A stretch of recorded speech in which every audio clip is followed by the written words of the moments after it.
OnePlus அவங்களோட புதிய smart ஃபோனான OnePlus 7 அடுத்த மாதம் லான்ச் பண்ண போகிறது நம்ம எல்லாருக்குமே தெரியும். இப்போ நமக்கு என்ன தகவல் கிடைச்சிருக்குன்னு பார்த்தீங்கன்னா, OnePlus எப்பவும் போல OnePlus 7ங்கிற ஒரு ஸ்மார்ட் ஃபோனை மட்டும் லான்ச் பண்ண போகிறது கிடையாது. Huawei, சாம்சங்லாம் எப்படி ஒரு ஸ்மார்ட் ஃபோன் லான்ச் பண்ணுறப்போ 2 அல்லது 3 ஸ்மார்ட் ஃபோன்ஸ் லான்ச் பண்ணுவாங்களோ அதே மாதிரி தான் OnePlusம் இந்த தடவை 3 ஸ்மார்ட் ஃபோன்ஸை லான்ச் பண்ண போகிறாங்க. அந்த 3 ஸ்மார்ட் ஃபோன்ஸோட பெயர்களும் நமக்கு இப்போ தெரிய வந்திருக்கு. என்னென்னு பார்த்தீங்கன்னா OnePlus 7, OnePlus 7 Pro and OnePlus 7 Pro 5G. அது மட்டும் இல்லாமல் நம்மக்கிட்ட OnePlus 7 Proவோட லீக்ட் பிக்சர்ஸும் இருக்குது. நீங்கள் இதில் கவனிக்க வேண்டிய விஷயம் என்னென்னு பார்த்தீங்கன்னா, இந்த ஃபோனோட சைட்ஸில் பார்த்தீங்கன்னா கர்வ்டு எட்ஜ் டிஸ்பிளே கொடுத்துருக்காங்க. இது பார்க்குறதுக்கு Oppo Find X மாதிரியே இருக்குது. ஆனால் இது Oppo Find X கிடையாது. ஏன்னா இதோட சைட் பட்டன் பிளேஸ்மெண்ட் பார்த்தாலே தெரியும். அது மட்டும் இல்லாமல் இதுக்கு முன்னாடி நமக்கு கிடைச்ச லீக்ஸ் எல்லாம் வச்சு பார்க்குறப்போ OnePlus 7ல் ஒரு நார்மலான டிஸ்பிளேயோடையும் OnePlus 7 Pro ஒரு கர்வ்டு எட்ஜ் டிஸ்பிளேயோடையும் வரப்போகுதுன்னு தெரியுது. லீக்கான இந்த பிக்சர்ஸில் ஃபோனோட அபவுட் செக்ஷன் இருக்கிறனால இந்த ஃபோனோட ஃபுல் ஸ்பெசிஃபிகேஷனே நமக்கு தெரிய வந்திருக்கு. என்னென்னு பார்த்தீங்கன்னா, இதில் ஒரு Snapdragon 855 சிப்செட் தான் கொடுத்துருக்காங்க.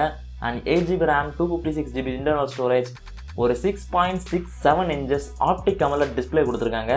அதுக்கப்புறம் ஒரு ட்ரிபிள் கேமரா செட்டப் கொடுத்துருக்காங்க. ரியர் சைடில் ஒரு 48 மெகாபிக்சல் மெயின் கேமரா, ஒரு 16 megapixel ultra wide camera and ஒரு 8 மெகாபிக்சல் டெலிஃபோட்டோ லென்ஸும் கொடுத்துருக்காங்க.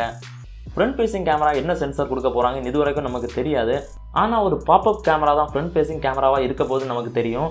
இந்த OnePlus 7ல் ஒரு பாப்அப் கேமரா இருக்கிறதுனால நமக்கு என்ன தெரியுதுன்னு பார்த்தீங்கன்னா, இதில் எப்படியும் IP வாட்டர் ரெசிஸ்டன்ஸ் இருக்காது, ஒயர்லெஸ் சார்ஜிங்கும் கொடுக்க மாட்டாங்க அண்ட் ஹெட்ஃபோன் ஜாக்கும் இருக்காது.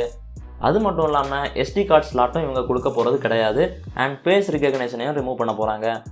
OnePlus 7 Proவில் ஒரு 4000 mAh பேட்டரி இருக்குன்னும் இதை சார்ஜ் பண்ணுறதுக்காக ஒரு 44 watts சூப்பர் ஃபாஸ்ட் சார்ஜிங் கொடுக்க போகிறதாகவும் சொல்லியிருக்காங்க. இந்த OnePlus 7ல் பாப்அப் கேமரா இருக்கிறத இன்னும் கொஞ்சம் கன்ஃபார்ம் பண்ணுற விதமாக நிறைய ஃபோனோட பேக் கேசஸ் எல்லாம் லீக் ஆகிருக்கு. இந்த பேக் கேஸ்க்கு மேலே பார்த்தீங்கன்னா பாப்அப் கேமராக்காக ஹோல் விட்டுருக்கிறது தெரியுது. ஸோ இப்போ ஓவரால் நமக்கு என்ன தெரியுதுன்னு பார்த்தீங்கன்னா, OnePlus 7ல் ஒரு ஆர்டினரியான ஃப்ளாட் டிஸ்பிளே இருக்க போகுதுன்னு, OnePlus 7 Proவில் சைடில் கர்வ்டு டிஸ்பிளே இருக்க போகுதுன்னு தெரியுது. ஸோ இந்தியாவில் OnePlus ஃபோன்ஸை நம்ம ஒரு ஃப்ளாக்ஷிப் ஃபோன்ஸாக கன்சிடர் பண்ணால் கூட இதை நம்ம என்டையராக ஒரு ஃப்ளாக்ஷிப் ஃபோனுன்னு சொல்ல முடியாது. ஏன்னா இதில் வாட்டர் ரெசிஸ்டன்ஸ் கிடையாது, ஒயர்லெஸ் சார்ஜிங் கிடையாது, இந்த மாதிரி நிறைய ஃபீச்சர்ஸ் இவங்க ஒமிட் பண்ணியிருக்காங்க.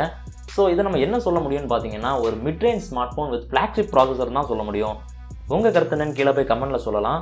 இந்த வீடியோ உங்களுக்கு பிடிச்சிருக்குன்னு நினைக்கிறேன். பிடிச்சிருந்தா ஒரு லைக் பண்ணுங்கள், பிடிக்கலன்னா ஏன் பிடிக்கலன்னு கமெண்ட் பண்ணுங்கள். நம்ம சேனல் ஒன்று சப்ஸ்கிரைப் பண்ணால் பார்த்துட்டு இருந்தீங்கன்னா சப்ஸ்கிரைப் பண்ணி பக்கத்தில் இருக்க பெல் ஐக்கானை ப்ரெஸ் பண்ணிக்கோங்க. நீங்கள் பார்த்துட்டு இருக்கிறது டெக்மேக்ஸ் தமிழ். என் பேர் Maxwell. Back from the dead.